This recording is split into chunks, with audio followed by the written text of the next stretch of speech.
Jean-François, président de Jet, heureux ce soir avec les 3 points importants contre Rosoli. Ah oui, c'était un match à ne pas perdre. On a déjà perdu celui de la semaine passée où il fallait aussi prendre des points. Ici, on s'est bien repris. Notre gardien a fait un tout bon match. L'équipe a joué de manière très solidaire. On peut être content. On ne doit pas être à 100% satisfait, loin de là. On a vu des choses qui doivent être corrigées. Et on travaille en coulisses pour corriger les choses, notamment les entraîneurs sur le terrain avec les joueurs présents. Et nous, on travaille en coulisses. Travailler en coulisses, ce qui signifie qu'on peut s'attendre à quelques changements de joueurs, des renforts du côté de Jet? Oui, bien sûr. On a Adriano qui était là ce soir, qui a rempli sa mission. Il nous a prêté jusqu'à la fin de la saison par Algoïc. Et comme ça, le gamin a du temps de jeu, puisqu'il était très proche de l'équipe première là-bas. Mais bon, voilà, c'est une grosse cylindrée égoïque. Donc, puis il y a d'autres joueurs avec lesquels nous sommes en contact. On a pris aussi une autre décision qui ne fera pas plaisir à tout le monde chez nous, ça c'est clair, au niveau des gardiens en tout cas. On a demandé à Martin Munaron de venir nous rejoindre. Son club Outal a accepté de le libérer, donc à partir de mardi, il sera à nos côtés. Et c'est clair que pour Dario, qui est au courant de la situation, on a vu ce soir qu'il a fait un match terrible. Maintenant, pour nos 2 autres gardiens de l'équipe première, ça va être plus difficile à accepter. Mais bon, voilà, on va leur dire clairement les choses et on verra ensuite comment ils vont réagir. Et on voulait surtout aussi protéger nos 2 jeunes gardiens qui sont en espoir et auxquels on tient beaucoup, Bilal Akar et Anas Manar, qui sont des produits du club, en tout cas certainement pour Manas Anar. On veut les protéger aussi, mais en même temps, il faut que nos gardiens puissent prendre des points. Je pense qu'aujourd'hui, il a pris des points, Dario. Ça, c'est clair. Sur le courant du match, Hervé Pestia, le coach, a utilisé 6 joueurs, un 7e qui n'a joué que quelques secondes. Le noyau, de point de vue joueur de champ, va être étoffé également. Oui, tout à fait. Tout à fait. On a des contacts. J'espère qu'ils vont se concrétiser la semaine prochaine. Des joueurs qui peuvent apporter un plus directement, de l'expérience aussi. Maintenant, on ne doit pas non plus paniquer, faire n'importe quoi.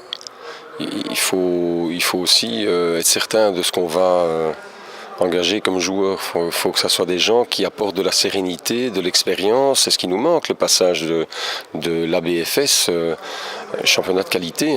Mais la différence au niveau de l'engagement physique, je l'ai déjà répété, est énorme. Alors on y trouve dans ce championnat-ci peut-être des joueurs un peu moins techniques, mais physiquement c'est très rapide, c'est du costaud. Et là, nous, on vient encore avec nos petites habitudes de la Ligue et donc on va se renforcer avec des joueurs qui ont l'habitude du futsal version Union belge. Une autre nouvelle du côté de Jet, c'est un soutien plus important de la commune. Oui, pas au niveau financier, parce que sur Jet, il y a trop de clubs sportifs destinés aux jeunes, donc ils ne peuvent pas aider Jet et pas d'autres clubs, et on comprend ça très bien. Je serais même mal à l'aise si les choses étaient différentes. Par contre, c'est vrai que les infrastructures ici sont très intéressantes, mais il nous manque une tribune digne de ce nom, mais voilà, la commune a décidé de réagir et donc on m'a annoncé des bonnes nouvelles qui doivent être concrétisées évidemment parce que c'est pas simple, ce sont des marchés qui sont d'ordre public. Donc, mais voilà, ce qui est encourageant, c'est de sentir que au niveau de la commune, ça suit. On sait qu'on a un échevin des sports très très proche du club qui nous soutient, mais comme d'autres entités sportives sur Jet. Et puis on a aussi des gens de l'administration, du service des sports. Encore ce soir, certains étaient présents. Quelqu'un comme Alain Wilbeau, on sent vraiment qu'il a envie d'apporter toute son aide et avec les SBL Go Jet aussi. Donc on est... Oui, moi je suis content, j'ai appris des bonnes nouvelles. Je ne vais pas en dire plus parce que voilà, il y a des choses qui doivent encore être discutées au niveau de la commune. Mais on sent que voilà, ils ont compris qu'il y avait quelque chose à faire ici. Je pense que sur Jet, on est la seule discipline, je pense, à jouer au plus haut niveau. Même s'il faut savoir qu'en ping-pong, on a des gens qui font des résultats assez extraordinaires, même au niveau européen, je pense. Mais voilà, au niveau du futsal, on a la possibilité de représenter la région bruxelloise. On sait qu'il y a des clubs qui représentent la ville de Bruxelles au niveau de la BFS. Nous, on voudrait être un club phare espoirs de la région bruxelloise. On va faire les choses petit à petit. Il ne faut pas aller trop vite dans ce cas-là. Et on verra. Je pense que si sur 5 ans, on peut viser quelque chose de vraiment bien, ben c'est merveilleux. Maintenant, il faut que des gens viennent nous rejoindre. On a une belle assise au niveau sponsoring, mais elle n'est pas suffisante pour briguer les 8 premières places.